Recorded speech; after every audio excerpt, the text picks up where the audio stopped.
Bonjour, Laurent Pillot.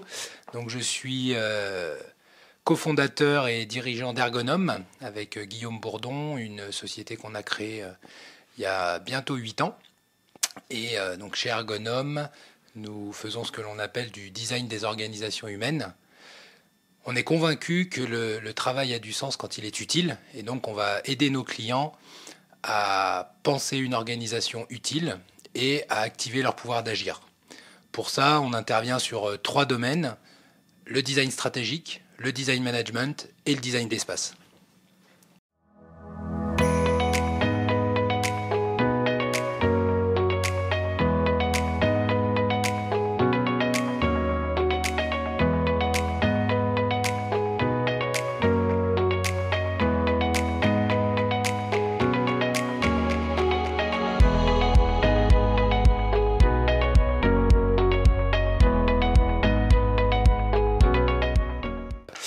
Batteries Event, c'est un projet un peu particulier pour nous. C'est un événement qui fête cette année ses 25 ans. Et il y a 4 ans maintenant, juste avant le Covid, on a été sollicité pour repenser la stratégie de cet événement international et lui permettre de se développer. C'est un événement donc qui réunit l'ensemble des décideurs de la chaîne de valeur des batteries au niveau international. Donc c'est un secteur très dynamique, et l'événement depuis quelques années connaissait une baisse d'affluence, et donc on a imaginé une stratégie de développement, une stratégie pour redonner un second souffle à cet événement et lui permettre de se développer dans les prochaines années.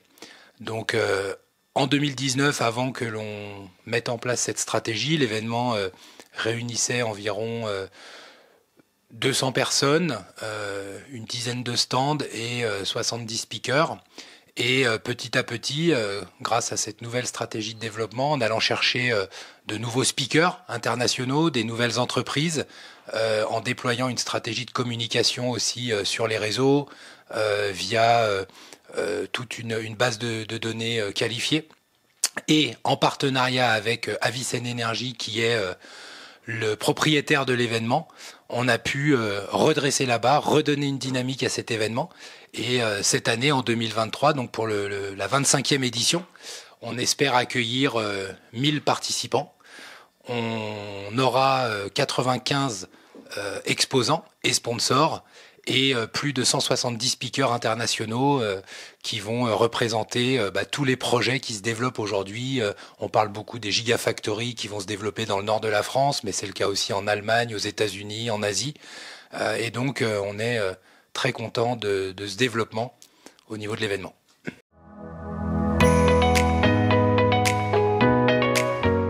Fil conducteur, ce qu'on essaye de faire, c'est vraiment d'adresser tous les domaines de ce secteur d'activité. Donc depuis la recherche fondamentale, parce que aujourd'hui au niveau des batteries, il y a des nouvelles technologies, des nouvelles matières premières, voilà, beaucoup de recherche qui est faite, jusqu'à justement donc oui, les gigafactories, les constructeurs automobiles, et aussi un des enjeux majeurs pour les années à venir, le recyclage, et comment donner une seconde vie à ces batteries, parce que oui, c'est un enjeu majeur au niveau de l'environnement et au niveau de tout ce secteur de la batterie.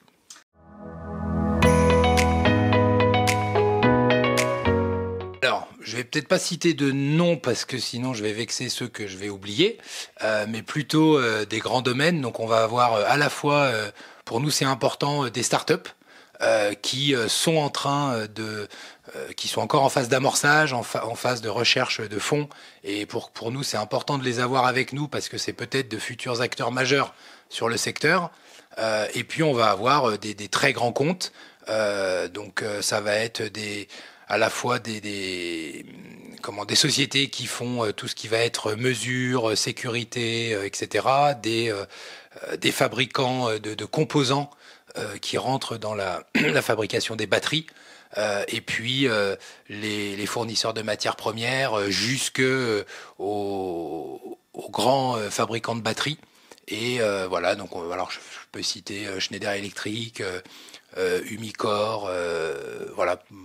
Il y en a 95, donc énormément. Et en effet, au niveau des exposants, c'est très international.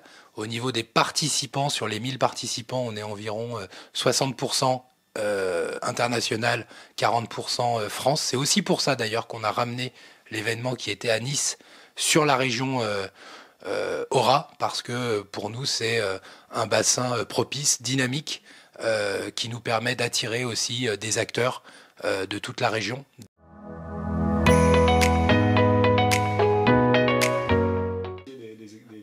Alors nous, ce qui est important pour nous, c'est vraiment d'avoir des décideurs, de permettre à des décideurs de rencontrer d'autres décideurs. Donc, alors il peut y avoir des directeurs achats, mais on va viser vraiment les directions générales, les directions marketing, les directions commerciales, pour que les décideurs puissent vraiment faire du networking avec d'autres décideurs. C'est aussi pour ça, par exemple, aujourd'hui, on a atteint pour nous notre taille idéal. On veut pas croître jusqu'à 3000, 4000, 10 000 personnes parce qu'on veut garder une belle qualité de relation. Donc on va plutôt essayer de cultiver les moments de networking, les moments de partage, d'échange, pour que les personnes puissent apprendre et créer des relations vraiment de qualité. Donc on va plutôt favoriser des espaces de rencontre, des temps de rencontre entre les conférences, des conférences de qualité. Donc aujourd'hui, si tout va bien, on aura atteint en 2023 une taille qui est idéale pour nous.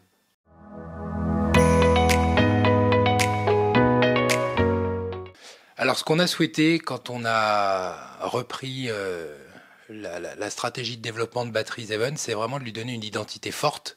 Le partenariat avec Affaires d'idées rentre complètement dans cette logique-là. Donc on a créé une identité visuelle évidemment et puis une ligne éditoriale. Et sur l'événement, on a souhaité que la partie exposition soit, on va dire, uniforme au niveau de la qualité des stands et au niveau de la présentation des stands.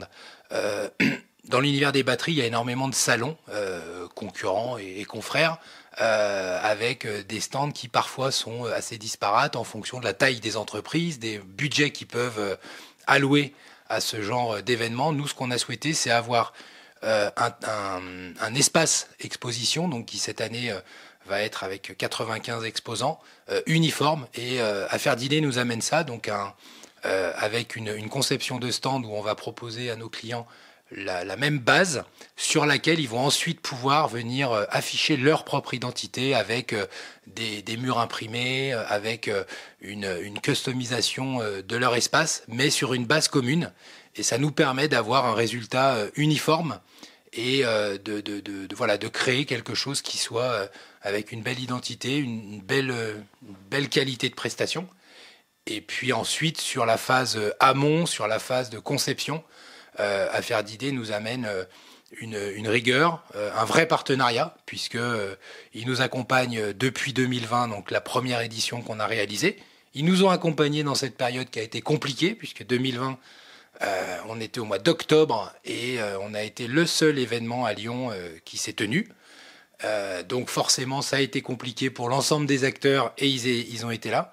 Et puis, avec eux, on est passé de 18 stands en 2020, 36 de mémoire en 2021, 64 l'année dernière, 95 l'année qui vient, et avec un vrai partenariat entre nos équipes, leurs équipes, sur la phase de préparation pour que ça se passe le mieux possible, et que entre le plan initial et la réalisation le jour J, à la fin du montage, on ait le moindre écart possible, et c'est ce qui se passe dans la vraie vie.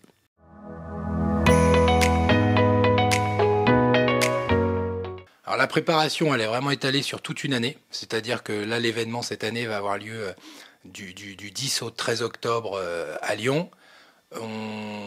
Dès que l'événement se termine, on va faire un débriefing pour l'année suivante. On va se caler dès le mois de novembre sur les premiers plans d'implantation. Alors après, c'est très étalé dans le temps, hein, mais mes équipes seraient mieux placées pour parler du temps que ça prend, mais en tous les cas, ça nous facilite évidemment, et c'est un acteur essentiel dans l'organisation. Et puis ensuite, à partir de décembre, on va finaliser les plans pour pouvoir commercialiser dès le mois de janvier. Ensuite, on va passer des plans de commercialisation. Donc il y a toute la phase de plans 3D qui nous aident à commercialiser pour que les clients puissent se projeter. Et puis de janvier à juin, juillet, c'est la phase de commercialisation. Là, on est en relation étroite pour leur transmettre les informations, les évolutions, les stands qui évoluent au fur et à mesure. Et puis, on va rentrer dans une phase de production un peu plus chargée à partir du mois de juillet, dans quelques jours. Juillet, août, on va essayer quand même de prendre un peu de vacances. Et puis septembre, c'est la dernière ligne droite. C'est là où ça peut être un peu plus tendu, mais en 4 ans, on a réussi aussi à nouer une belle relation avec de la confiance, avec des réflexes. On s'est apprivoisé et du coup, c'est de plus en plus facile. En tous les cas, c'est de plus en plus agréable. Et pour moi, c'est important parce qu'un événement, c'est beaucoup de travail en amont, beaucoup de travail pendant 4-5 jours. Et j'ai toujours pensé que c'était quand même plus agréable de le faire avec une vraie relation partenariale, avec de la confiance et dans la bonne humeur pour que ce soit un beau moment.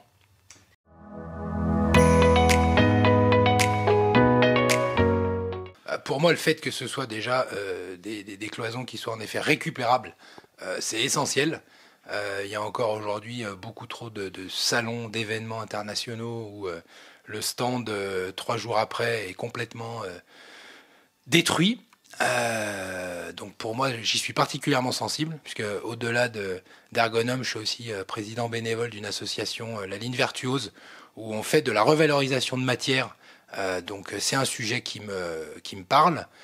Et puis la modularité, elle est importante, parce que c'est un bon équilibre en fait. Nos clients peuvent, avec ces cloisons, jouer sur l'espace malgré tout, les personnaliser grâce à, je le disais tout à l'heure, à l'impression sur les cloisons.